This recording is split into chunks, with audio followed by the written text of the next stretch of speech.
शंभू अब खेल खेले, हार जीत है जिनके सहारे। हर हर महादेवा। किससे हारे वो शंकर, भला किससे हारे। सब इच्छा है महादेव की, महिमा है महादेव की, इच्छा है महादेव की, महिमा है महादेव की। हर हर महादेवा, हर हर महादेवा। माँ की मनसा जीते माता, माँ की व्यथा को जान जमाता। मान रखे शिव मात्र प्रीत की, इच्छाओं के हार जीत की, इच्छाओं के हार जीत की। सब इच्छा है महादेव की, महिमा है महादेव की, इच्छा है महादेव की, महिमा है महादेव की। सब इच्छा है महादेव की, महिमा है महादेव की, इच्छा है महादेव की, महिमा है महादेव की। ഉമ, അവിടുത്തെ മാതാവ് പരാജയപ്പെട്ടുകൊണ്ടിരിക്കുകയാണ്. ഇതാണ് കളിയുടെ അവസാന നീക്കം. എന്റെ പ്രഭുവിന്റെ വിജയം സുനിശ്ചിതമാണ്.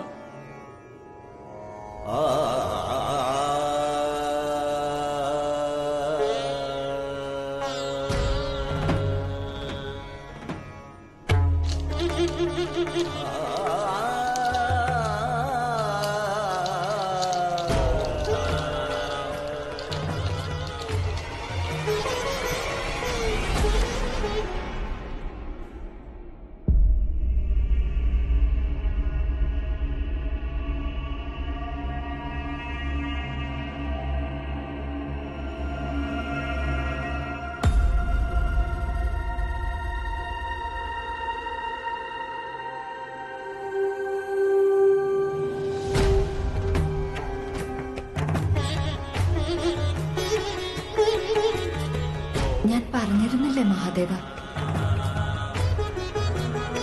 എന്റെ മാതാവിനെ അങ്ങയോട് പരാജയപ്പെടാൻ അനുവദിക്കില്ലെന്ന്.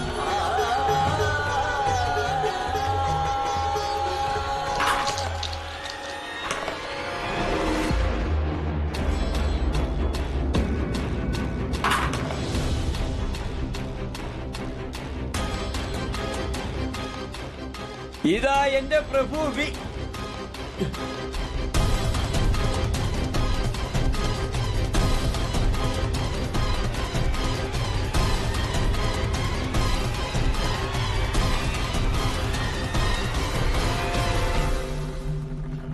ഞാൻ വിജയിച്ചു.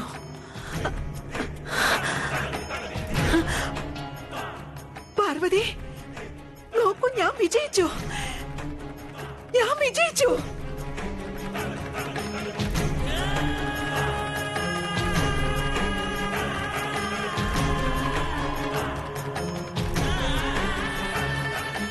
പാർവതി, ഞാൻ വിജയിച്ചു, ഞാൻ വിജയിച്ചു,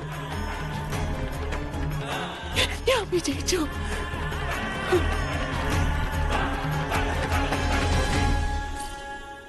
കണ്ടോ, ഞാൻ വിജയിച്ചു. ഇനി എന്റെ ആഗ്രഹം നടക്കും. ഞാൻ കൈലാസത്തെ മാറ്റിയിരിക്കുന്നു. ഇനി കൈലാസം മാറുന്നതാണ്. നിനക്കൊരു ഭവനം നിർമ്മിക്കപ്പെടുന്നതാണ് പാർവതി. കൈലാസത്തിൽ ഭവന നിർമ്മാണം ഇനി ഉറപ്പായും ഉണ്ടാകും. കൈലാസത്തിൽ ഒരു ഭവനം നിർമ്മിക്കപ്പെടും. മഹാദേവ, അങ്ങ് പരാജയപ്പെട്ടിരിക്കുന്നു. ഇനി എന്റെ ആഗ്രഹം പൂർത്തീകരിച്ചാലും. ഭവന നിർമ്മാണമെന്ന ആഗ്രഹം കേവലം അവിടുത്തെ മാത്രം ആഗ്രഹമല്ല. അവിടുത്തെ ആഗ്രഹത്തിൽ പാർവതിയുടെ ഇഷ്ടവും അലിഞ്ഞു ചേർന്നിരിക്കുന്നു.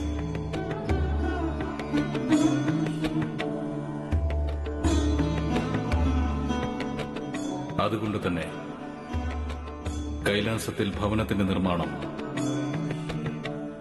തീർച്ചയായും നടക്കും.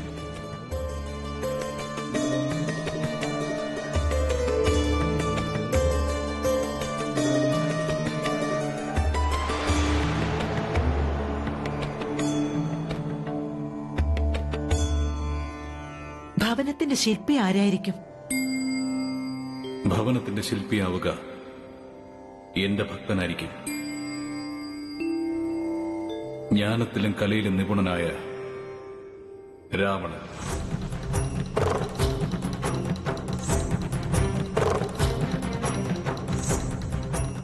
പാർവതിയുടെ ഇഷ്ടാനുസരണം ദേവിയുടെ മനോഗതം പോലെ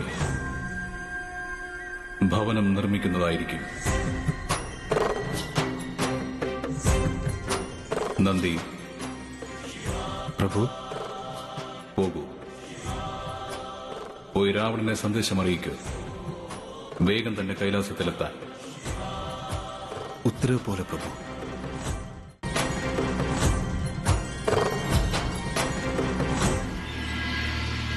ദേവരാജൻ ഇന്ദ്ര, പിന്നെ സഭയിൽ കൂടിയിരിക്കുന്ന മറ്റ് സദസ്യരെ, മഹാന്മാരെ, ഞാൻ ഇപ്പോൾ ഇവിടെ ഈ സഭ വിളിച്ചുകൂട്ടിയിരിക്കുന്നത് വളരെ അത്യന്താപേക്ഷിതമായ ഒരു കാരണത്താലാണ്. എന്റെ ആരോപണം ഇതാണ്: എന്റെ പുത്രൻ ജയന്തൻ ചെയ്ത ഒരു ചെറിയ തെറ്റിന്റെ പേരിൽ ആചാര്യ അനസൂയ നടപ്പിലാക്കിയ ശിക്ഷ അത് ഒരു തരത്തിലും അംഗീകരിക്കാനാകാത്തതാണ്. ഒരു ഗുരുകുലത്തെ സംബന്ധിച്ച് അപമാനവുമാണ്.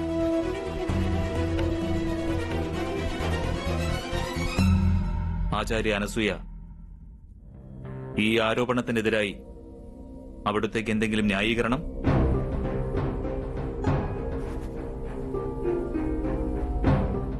ഇല്ല ദേവരാജനേന്ദ്ര. ദേവി ഇന്ദ്രാണി ജയന്തന് നൽകിയ ശിക്ഷ ഒരു മാതാവിന്റെ ദൃഷ്ടിയിലൂടെ മാത്രമാണ് കാണുന്നത്. കാരണം അവർ ഒരു പുത്രന്റെ മാതാവാണ്. എന്നാൽ ഞാൻ ഗുരുകുലത്തിലെ എല്ലാ കുട്ടികളുടെയും മാതാവാണ്. ആ ശിക്ഷയെ എന്റെ ദൃഷ്ടിയിലൂടെ കണ്ടാൽ ഉചിതവും അനുചിതവും എന്താണെന്ന് സ്പഷ്ടമാകുന്നതാണ്. എന്റെ ചിന്തയിലെ വ്യത്യാസം മനസ്സിലാക്കേണ്ടത് ശരിക്കും അവിടുന്നാണ് ആചാര്യ. അവിടുത്തെ മാതൃത്വത്തിലുള്ള വ്യത്യാസം. ആ വ്യത്യാസം മനസ്സിലാക്കുന്നതിനെ കുറിച്ചാണ് ഞാൻ പറയുന്നത്. പൂർണ്ണതയെയും അപൂർണതയെയും കുറിച്ച് മനസ്സിലാക്കുന്നതിനെ പറ്റിയാണ് പറയുന്നത്.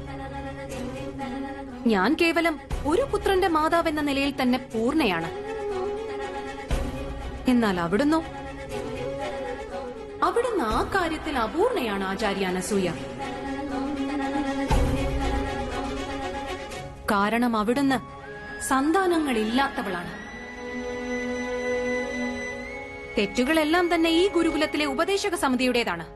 നിങ്ങൾക്ക് യോഗ്യതയുള്ള മറ്റാരെയും തന്നെ ലഭിച്ചില്ലേ കുലപതി സ്ഥാനത്തേക്ക്?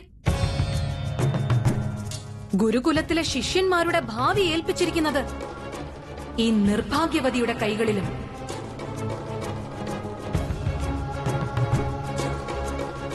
ദേവി ഇന്ദ്രാണി, അവിടുന്ന് വാക്കുകളിൽ വേണ്ട ഔചിത്യം മറന്നുപോകുന്നു. ക്ഷമിച്ചാലും ഋഷിവര്യ, ഒരു മാതാവിന്റെ വികാരത്തെ ഔചിത്യത്തിന്റെ അതിർവരമ്പിൽ ബന്ധിക്കാനാവില്ല. ആചാര്യൻ ദണ്ഡപാണിയൊന്ന് ഓർത്താൽ നിന്ന് പദവിയുടെ മര്യാദയെ ആർക്കും മറികടക്കാൻ സാധിക്കില്ല.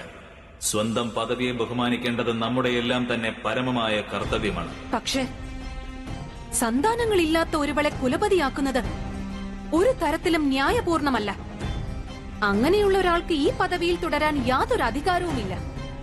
അതുകൊണ്ട് തന്നെ ഞാൻ ഇവരെ തിരസ്കരിക്കുകയാണ്. കുലപതി സ്ഥാനത്ത് നിന്നും ഇവരെ എന്നേക്കുമായി മാറ്റി നിർത്തണമെന്ന അഭിപ്രായവും വ്യക്തമാക്കുന്നു.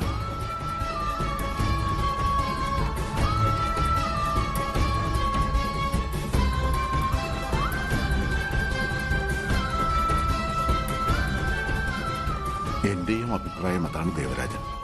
ആചാര്യ അനസൂയ ഈ പദവിയിൽ തുടരുന്നത് ഉചിതമല്ല. ശിഷ്യഗണങ്ങളുടെ ഭാവിക്കായാലും ഗുരുകുലത്തിന്റെ പുരോഗതിക്കായാലും.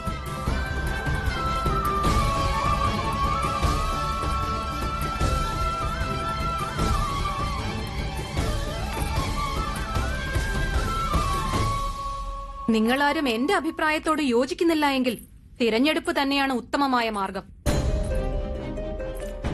തിരഞ്ഞെടുപ്പ് നടത്തിയാലും ആരാണോ വിജയിക്കുന്നത് അതെനിക്ക് സ്വീകാര്യമാണ്. തിരഞ്ഞെടുപ്പിന്റെ ഒന്നും ആവശ്യം വേണ്ടിവരില്ല. ഞാൻ കുലപതി പദവിയിൽ ഇരിക്കുന്നതിന് എന്റെ അപൂർണത ഒരു പ്രശ്നമാണെങ്കിൽ ഞാൻ ഈ നിമിഷം ഈ പദവിയെ ത്യജിക്കുകയാണ്.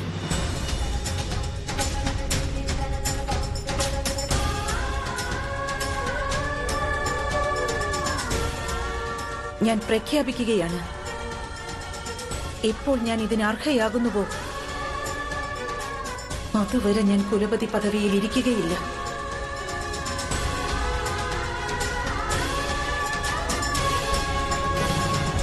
നിന്നാലും ദേവി അനസൂയ, അവിടത്തോടുള്ള നമ്മുടെ അപേക്ഷയാണിത്. അവിടുത്തെ ഈ തീരുമാനം പുനർചിന്തനം നടത്തേണ്ടതാണ്.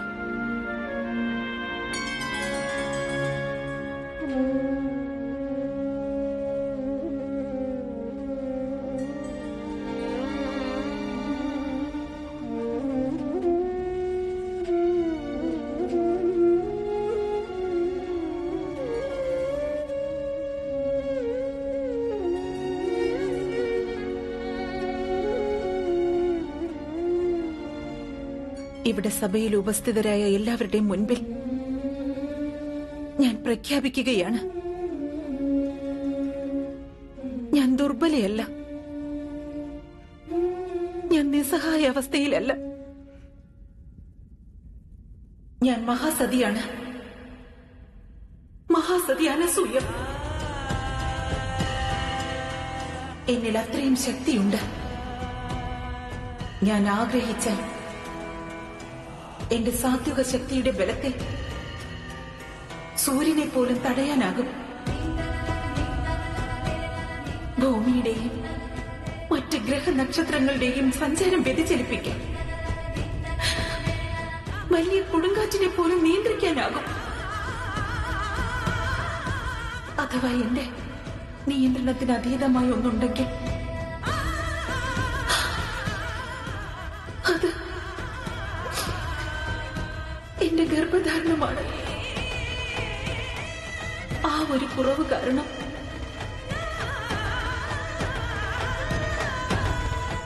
ഞാൻ ശപിക്കപ്പെട്ടവളായി.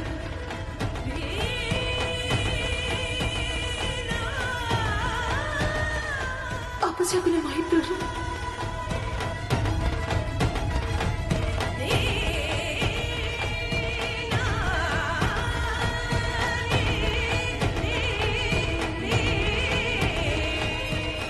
വിധാതാക്കൾ,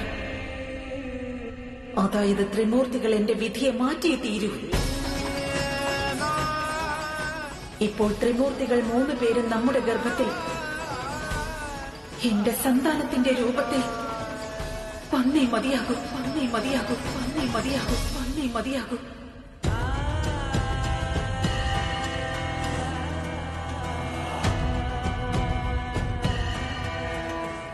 ഞാൻ മഹാസതി അനസൂയ ഈ മഹാസദസ്സിൽ ഇവിടെ സാന്നിധ്യം അറിയിച്ചിരിക്കുന്ന എല്ലാ ദേവീ ദേവന്മാരെയും ആചാര്യന്മാരെയും സാക്ഷികളാക്കിക്കൊണ്ട് ത്രിമൂർത്തികളെ സ്വന്തം സന്താനത്തിന്റെ രൂപത്തിൽ പ്രാപ്തമാക്കുന്നതാണെന്ന് പ്രതിജ്ഞ ചെയ്യുന്നു, പ്രതിജ്ഞ ചെയ്യുന്നു, പ്രതിജ്ഞ ചെയ്യുന്നു.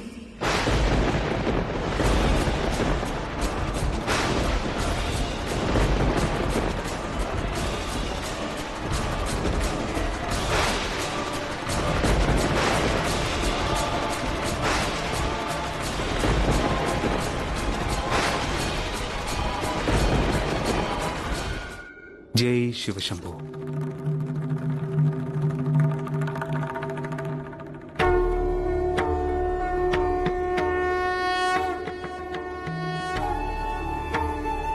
മഹാദേവ, അങ്ങയുടെ ചരണങ്ങളിൽ ഈ രാവണന്റെ സാഷ്ടാംഗ പ്രണാമം.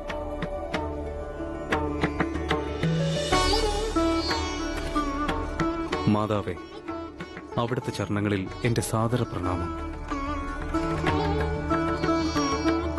ദശാനന പ്രഭോ, അങ്ങയുടെ മായാശക്തികളാൽ അല്പസമയത്തിനുള്ളിൽ കൈലാസത്തിൽ ഒരു ഭവനം നിർമ്മിക്കേണ്ടതാണ്.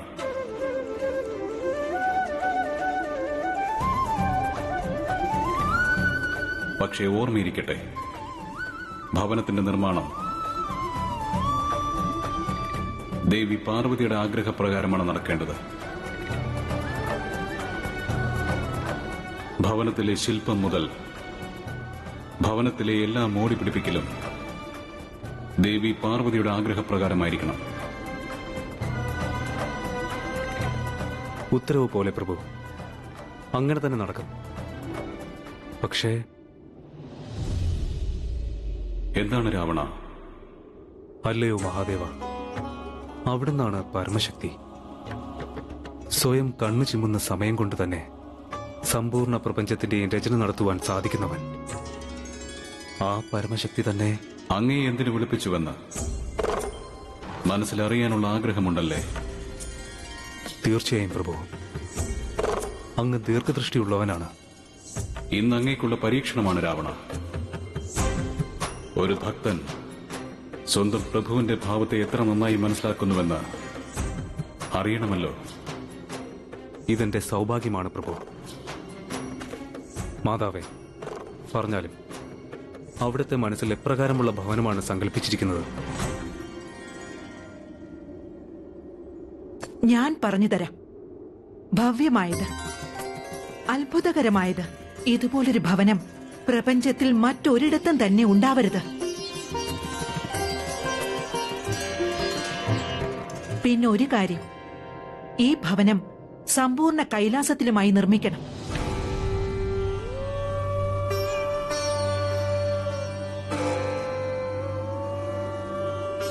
കൈലാസത്തിൽ മുഴുവനുമായോ?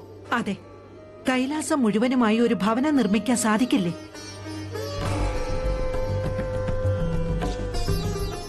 അഥവാ സാധിക്കില്ലെന്നാണെങ്കിൽ നമുക്ക് മറ്റേതെങ്കിലും ശില്പിയെ, അല്ലേ പുത്രി? ഇല്ല ഇല്ല, അങ്ങനെ ഒരു പ്രശ്നവുമില്ല. അങ്ങനെ പ്രശ്നങ്ങളൊന്നുമില്ലെങ്കിൽ പിന്നെന്താണ്? പ്രഭു, ഭവനം നിർമ്മിക്കുന്നതിന് കൈലാസം പൂർണ്ണമായും പുനർനിർമ്മിക്കേണ്ടതാണ്. എങ്കിൽ പുനർനിർമ്മിക്കണം.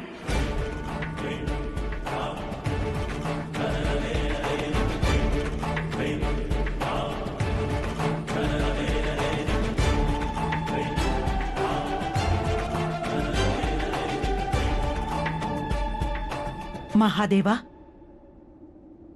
അങ്ങ് അങ്ങയുടെ സ്ഥാനം ഉപേക്ഷിച്ച് മറ്റൊരിടം തേടേണ്ടതാണ്.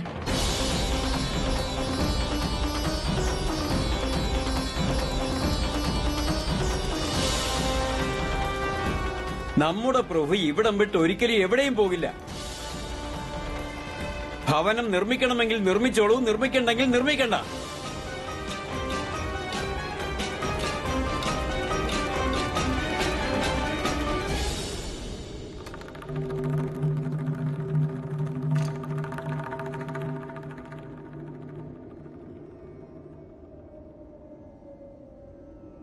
നമുക്ക് പോയേ മതിയാകൂ ഭൃംഗി.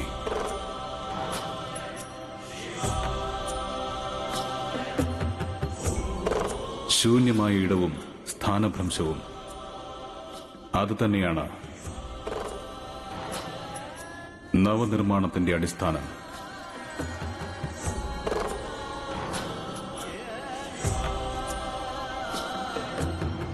ഹര ഹര മഹാദേവ, ഹര ഹര മഹാദേവ, ഹര ഹര മഹാദേവ.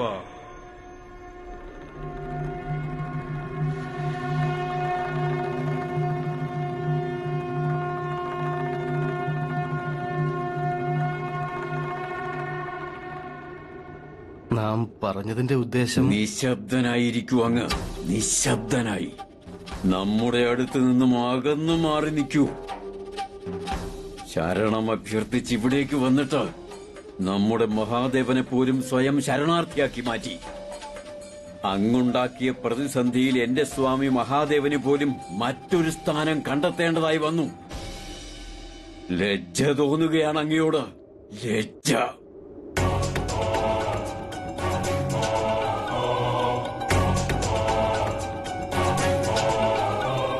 ആപത്തിന് സമാനമായ ഗൃഹസ്ഥാശ്രമത്തിന്റെ ഈ നിഴലിനെ അകറ്റി നിർത്തിയേ മതിയാകൂ എനിക്ക്.